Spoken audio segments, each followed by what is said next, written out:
Patterns in the snow. The winter of 1873 was the kind of cold that swallowed sound. Streets froze solid, lake water turned to glass, and Milwaukee's German Quarter seemed to exist in a world suspended between silence and breath. It was there, inside a modest wooden house on Galena Street, that whispers began, about a pale child with gray eyes who could count your secrets faster than you could bury them. They said she knew things no one should know. That she could speak of a man's death before he took his last drink, or describe a sin you thought you'd hidden under lock and key. Some called her blessed. Others spat the word curse. But whether whispered in beer halls or murmured behind church doors, one thing was certain. By the spring thaw, 3 men would be in the ground, and the Richter family would vanish before dawn, leaving behind only a cracked leather journal filled with numbers no one dared to solve. The quiet child Emma Richter had not entered this world gently. She was born too soon, during her family's Atlantic crossing from Bavaria to America, a wailing bundle so frail the ship's doctor predicted she would not survive a week. But survive she did, and as she grew, her frailty transformed into something else entirely, an unnerving quiet, as if she were listening to something the rest of the world could not hear. While other children shrieked in play among the narrow brick alleys, Emma sat with folded hands, her large eyes tracking every detail with unsettling patience. She noticed the angle of smoke leaving chimneys, the rhythm of wagon wheels, the way the brewery whistles marked the hours of work and rest. Even as a toddler, she would recite full conversations days after hearing them, repeating every cough, sigh, and accent with eerie precision.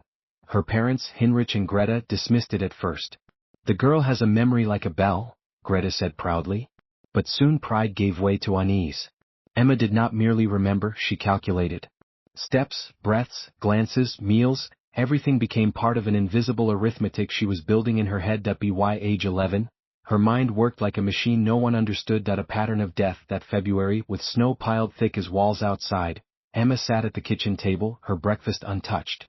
She looked up suddenly, eyes fixed not on her parents but on something beyond them, as if the world had just arranged itself into an answer only she could read. "Mr. Dietrich will not come home from the brewery today," she said in a flat, almost gentle tone. "He will die at exactly 14 minutes past 2.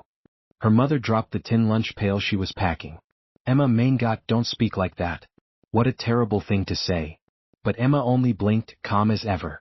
"It is simple. He drinks from the brown bottle each day, but yesterday he drank 3 times more. His steps were uneven, 251 instead of his normal 244. When patterns change by more than 10%, something fatal occurs within 72 hours. His change was 12%. Today is the day." Heinrich tried to scold her, but his voice faltered. He knew Dietrich drank too heavily, yes. But how could a child be counting a man's steps? He left the house unsettled, brushing snow from his shoulders as though it might shake loose the dread clinging to him. That afternoon at 14 minutes past 2, Johann Dietrich collapsed in the brewery malt room. Dead before he hit the floor. By evening, word had spread like spilled ash through the quarter. The pale girl had foretold it. Fear in the quarter. The whispers grew louder with each day. At church, Mrs. Brennan crossed herself when Emma's eyes met hers. Shopkeepers served the Richter family quickly, refusing to linger in conversation. Children, once curious, now steered clear of the house on Galena Street. Emma herself seemed unchanged. She spent her days at the narrow kitchen window, journal in her lap, watching with unblinking concentration as neighbors walked to market or trudged to brewery shifts. She was not idle, she was measuring. Greta began to notice the numbers penciled in the journal. Columns of figures, dates, sketches of streets marked with distances in precise increments. When asked, Emma answered without looking up, "People follow patterns, Mama. They think they are free but they are not." It was not long before she spoke again, her voice flat with certainty. "Mrs. Weber will be found tomorrow at 11. Her husband will catch her with Mr. Kellner. There will be violence." Greta dropped her knife into the wash basin. "Emma, hush your tongue." But Emma explained as though reciting a lesson. Mrs. Weber had been walking 227 steps each Tuesday to Kellner's house instead of 349 to her sister's. Mr. Kellner had been staying 33 minutes late each day. And Mr. Weber's horse showed signs of lameness, meaning his delivery would end 47 minutes early tomorrow. The next morning, events unfolded exactly as Emma had calculated. Weber came home early, finding his wife in the brewery office with Kellner. A fight erupted. Kellner left with a broken nose, Anna Weber with bruises that never faded. By sundown, the whole quarter knew Emma had spoken of it first. The isolation suspicion turned to fear. Children no longer played near the Richter home. Greta was avoided at the market. Hinrich, once respected as a brewmaster, now found conversations ending when he entered the room. Even Father Collar, the parish priest, withdrew his praise and muttered instead about the devil twisting innocent gifts. That 18th night, Greta wept quietly, fearing for her daughter's soul, or perhaps her own safety. Hinrich grew restless, turning over in bed, wondering what Emma might calculate about them. And Emma? She kept her journal, filling page after page with meticulous notations.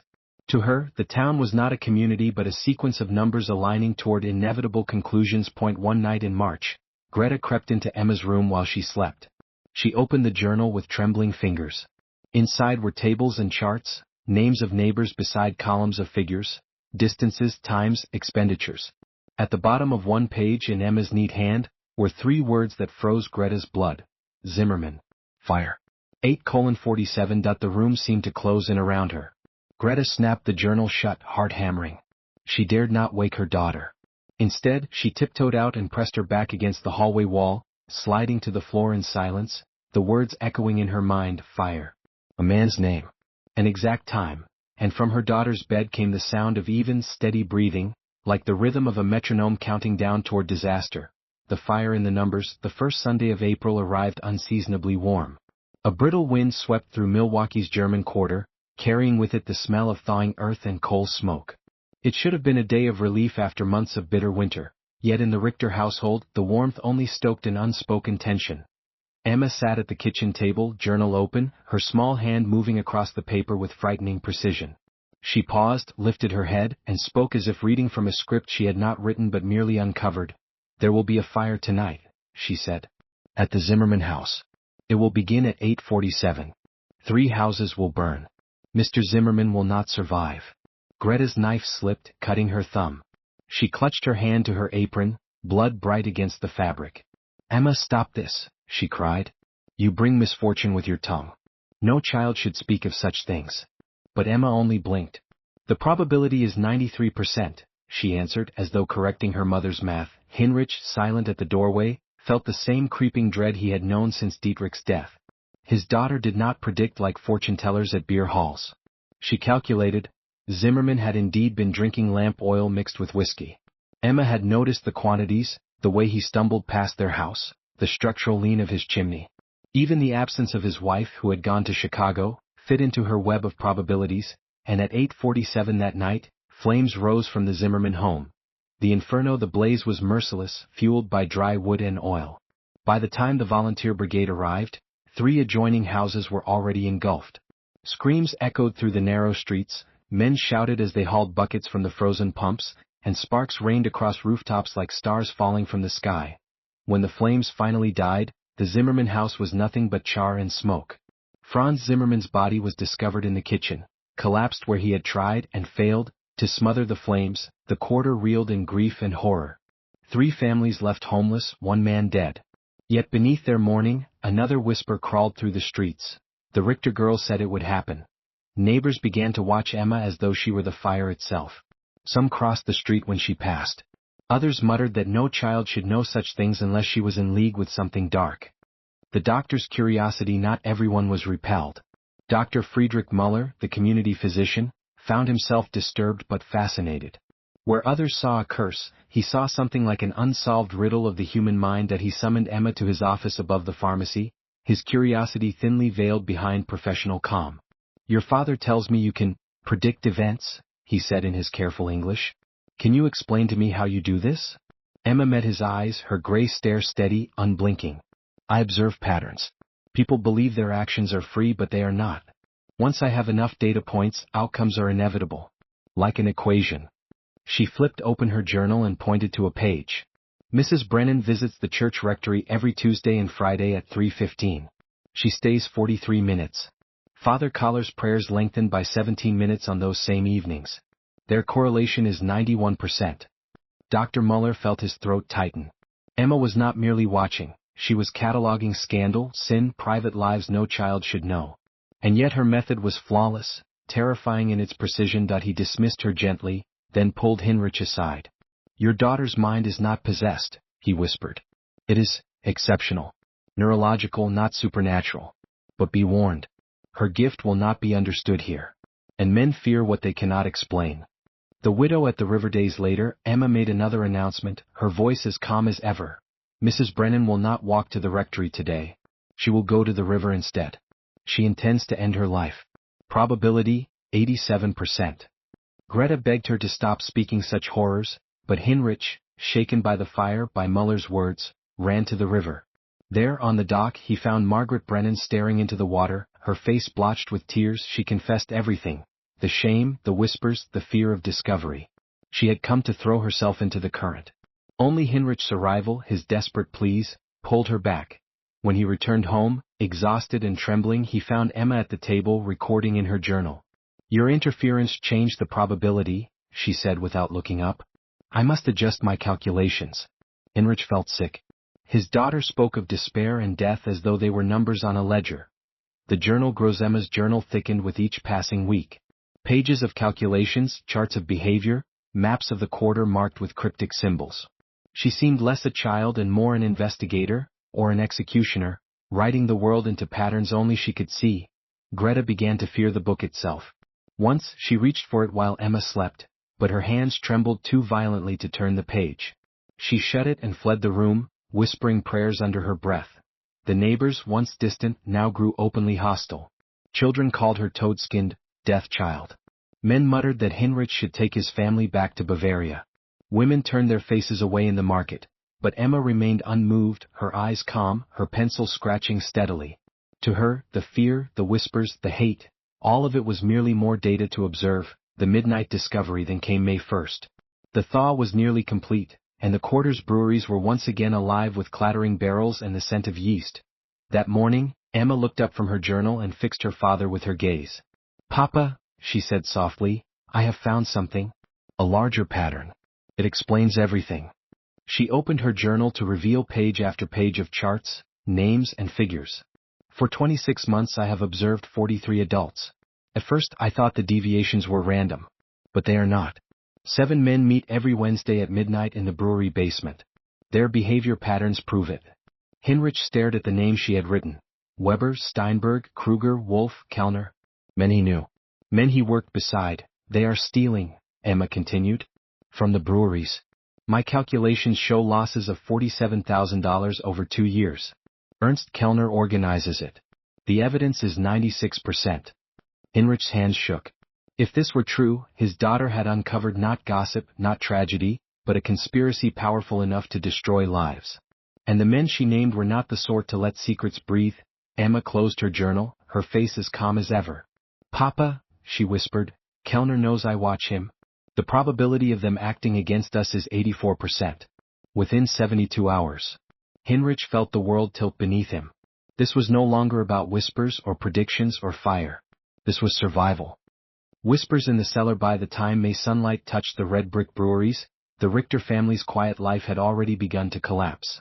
Emma's revelation, the names, the charts, the theft, sat heavy in Heinrich's mind.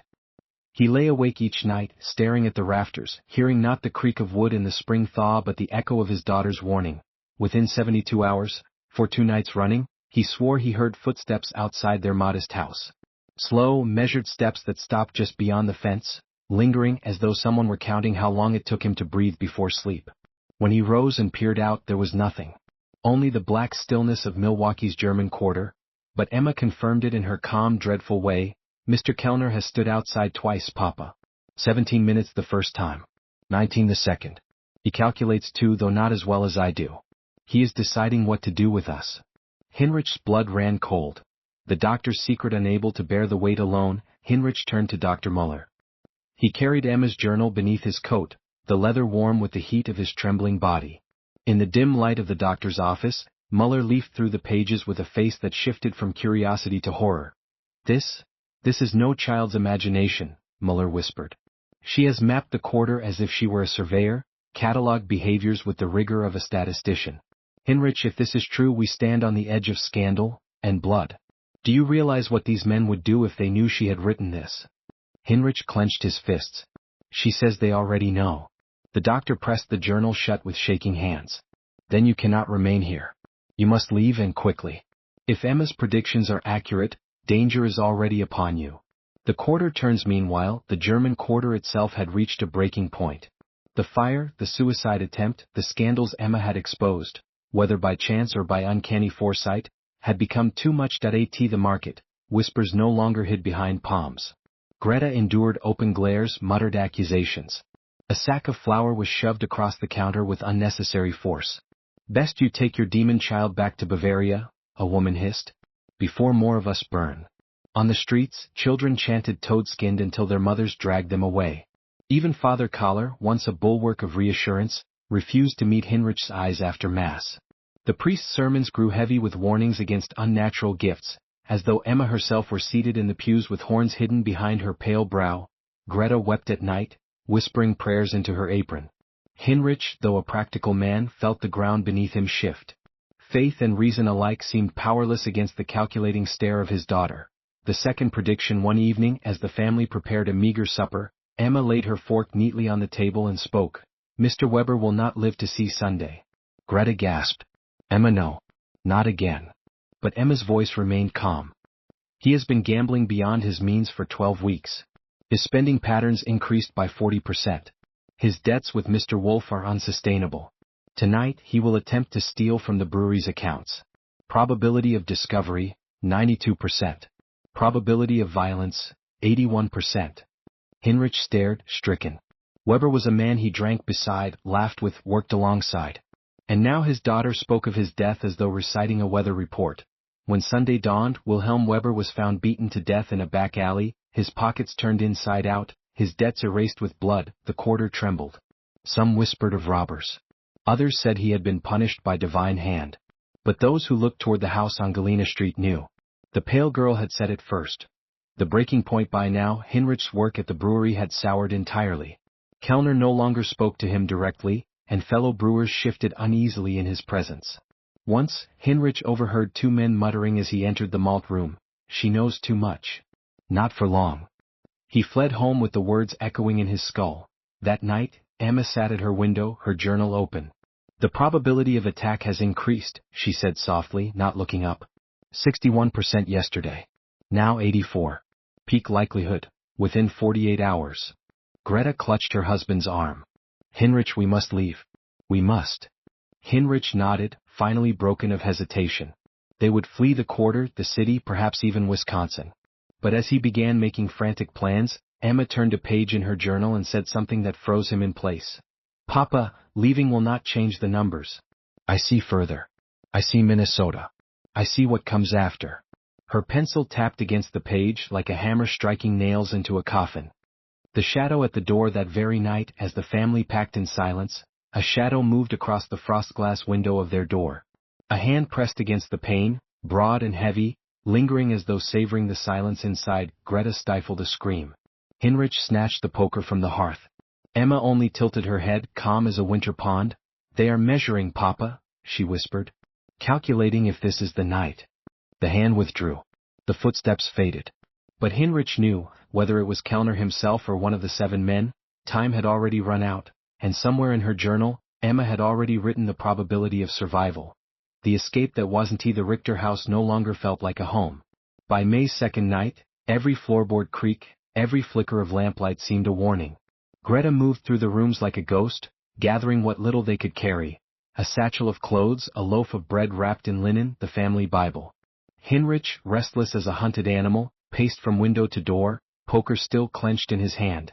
Emma sat at the table, her leather journal open. She was not packing. She was recording. Lines of numbers, arrows linking names, notes scrawled in neat, deliberate hand. "Papa," she said softly, "the probability of survival improves if we leave before dawn. After sunrise, it falls below 40%. Her calmness terrified him more than anything outside their door. The doctor's plan. Heinrich made one desperate visit that night, to Dr. Muller.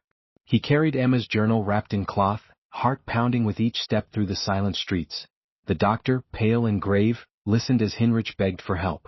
Muller agreed, lowering his voice to a whisper. "I can arrange a position for you in Minnesota. A brewery in New Ulm, far from here. I will tell Kellner it is a medical necessity. But you must leave tonight. Do you understand? Not tomorrow. Tonight." Heinrich gripped the doctor's hand, his voice breaking. "If she is right, we may already be too late." The quarter awakens while Hinrich arranged their escape. Word spread that the Richter family was preparing to leave. Suspicion, once whispered, boiled into rage. A group of men gathered outside the tavern, their voices thick with drink and anger. That girl curses our homes. She brings fire, death, shame. Kellner says she knows things best left buried. Maybe she's the reason Weber is dead. By midnight, their murmurs had grown into something darker. A promise that the Richters would not be allowed to slip away with their secrets. Emma's last calculation back at the house. Emma closed her journal and looked up at her parents. We must go now. If we delay another hour, the probability of violence rises to 91%. Greta's hands shook as she clutched her daughter's shoulders. Emma, do you understand what you are saying? You speak as if... But Emma cut her off with the same unflinching calm she had used since childhood. I'm not saying what might happen, Mama.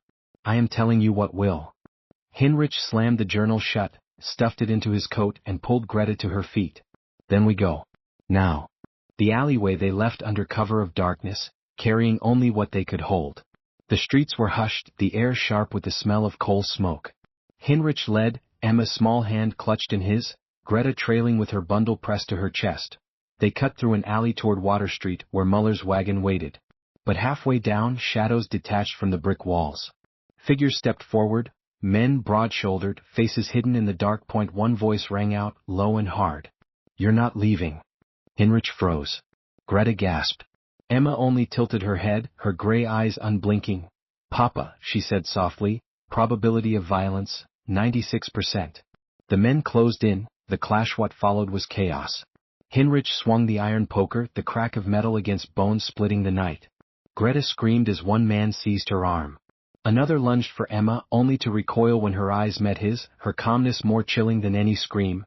You will be dead in 11 minutes, she told him. The man stumbled back, face draining of color, as if her words had already sealed his fate. Hinrich fought with desperation, but there were too many. A fist struck his jaw. A boot slammed into his ribs. Greta's bundle spilled into the mud. And then, the sharp creak of wagon wheels. Dr. Muller's voice shouted through the night. Here. Quickly. The men scattered at the sight of the physician, unwilling to be caught in open violence. Hinrich, bloodied and breathless, dragged Greta and Emma toward the wagon. The flight they tumbled inside, the horse already in motion. The wagon rattled through the narrow streets, past shuttered windows and darkened churches, away from the quarter that had turned against them. Greta sobbed into her apron. Hinrich clutched his bruised ribs, teeth clenched in pain.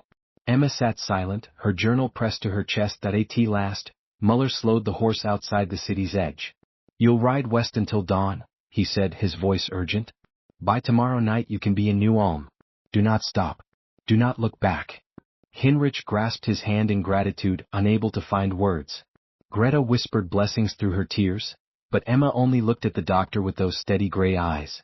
You will tell them we have gone back to Bavaria. You will keep our secret. Muller swallowed hard, nodding. The wagon rolled into the darkness, carrying the Richter family away from Milwaukee. Behind them, the German quarter settled into uneasy silence. But Emma was not watching the city fade. She was staring into her journal, turning to a fresh page. Papa, she said quietly, the theft will be discovered in 6 months. 3 men will not survive. Probability, 99%. Hinrich's hands tightened on the reins. His daughter was no longer watching Milwaukee. She was already watching the future.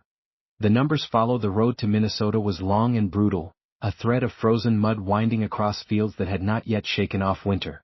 The Richters traveled in silence, every creak of the wagon wheels sounding too loud in the empty countryside. By the third day, Milwaukee was nothing more than a shadow behind them. Yet the fear had not loosened its grip.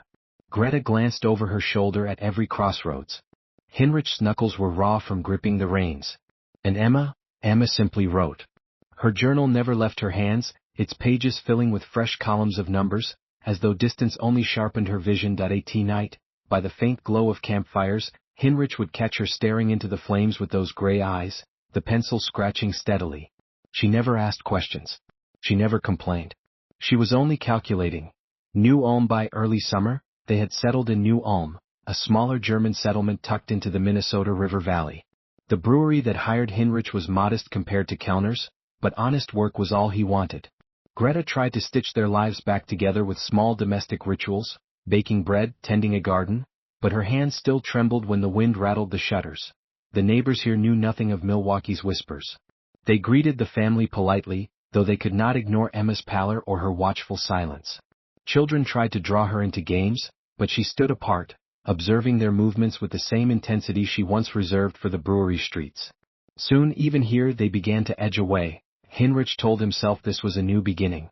But in his heart, he feared they had only carried the fire with them. Letters from Milwaukee in September. Dr. Muller's first letter arrived.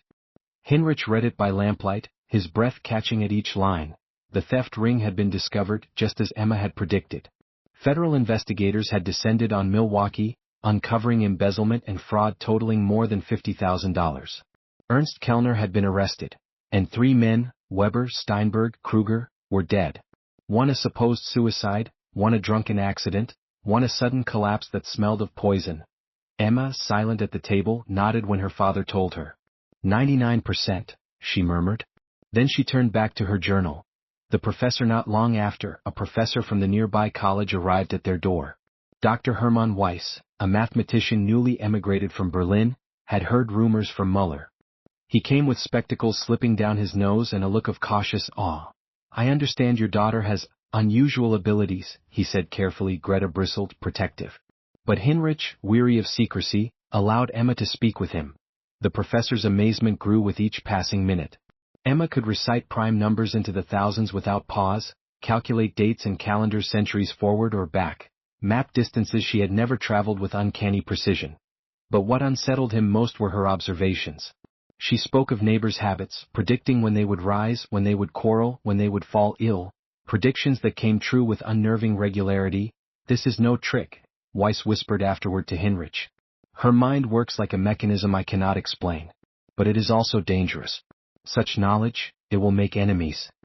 The darker patterns. By November, Emma's journal had become something monstrous. No longer filled with single predictions, it now contained matrices, grids of variables crossing one another in endless chains.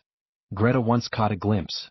Rows of names, not only neighbors but strangers, merchants, even townsfolk Emma had spoken to only once. Alongside each name were symbols, circles, lines, arrows, forming patterns Greta could not begin to read. When she begged Emma to stop, the girl only answered, I cannot. The patterns don't stop. They expand. That winter, a terrible storm swept the river valley. Emma announced, days beforehand, the exact night the blizzard would strike, the hour the wind would shift, the barns that would collapse under snow. Every word came true. Neighbors, though grateful for the warning, began to murmur. Some crossed themselves when they saw her in the street. The whispers had followed them north. The letter with no comfort. In March of 1874, nearly a year after their flight, another letter arrived from Dr. Muller. The quarter in Milwaukee had returned to uneasy normalcy. New families had filled the burned houses. The theft scandal was fading into folklore. Yet Emma's journal, left with Muller for safekeeping, had unsettled even the federal investigators. They had pored over her pages, horrified at her accuracy, disturbed at the way she had catalogued not just crimes but futures. Your daughter's mind is a gift no community can endure, Muller wrote. Protect her. Hide her. Do not let the world know what she can do. Heinrich folded the letter with shaking hands. Greta sobbed into her apron. Emma sat quietly, staring at the frost outside the window. They will never understand, she said softly. But the numbers remain. Always. The last entry in New Ulm by spring of 1875, the college records show only one brief notation. Professor Weiss's special student had demonstrated unprecedented abilities in statistical analysis and behavioral prediction, before withdrawing suddenly from his tutelage. Where the Richters went next, no one knew. Some said they returned to Bavaria. Others whispered they simply vanished, as if swallowed by the very patterns Emma had spent her life calculating. But one final page remained in Emma's journal, left behind in Weiss's possession. It contained no names, no numbers, only a single sentence written in her careful hand. Patterns do not end. They only converge. The convergence, the trail of the Richter family ended as suddenly as it began. After 1875, there were no more records in New Ulm, no ship manifests bearing their names, no census entries. It was as though the earth itself had swallowed them. Yet Emma's story did not end with silence. It lingered in fragments, in Dr. Muller's worried correspondence, in Professor Weiss's unsettled notes, and in the whispers of communities that claimed to have seen a pale girl with gray eyes who always seemed to know what would happen before it did. Some said she had been taken by government men, hidden away as a subject for their experiments. Others swore the family lived in remote obscurity, passing from town to town before their daughter's calculations inevitably drew too much attention. And some, older, more superstitious, believed Emma was not of this world at all, but a messenger, a warning written in flesh.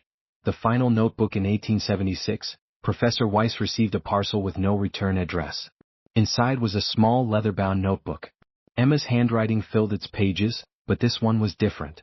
The neat rows of data had given way to sprawling diagrams, circles within circles, arrows stretching across entire pages that at first, Weiss thought it the product of obsession without meaning.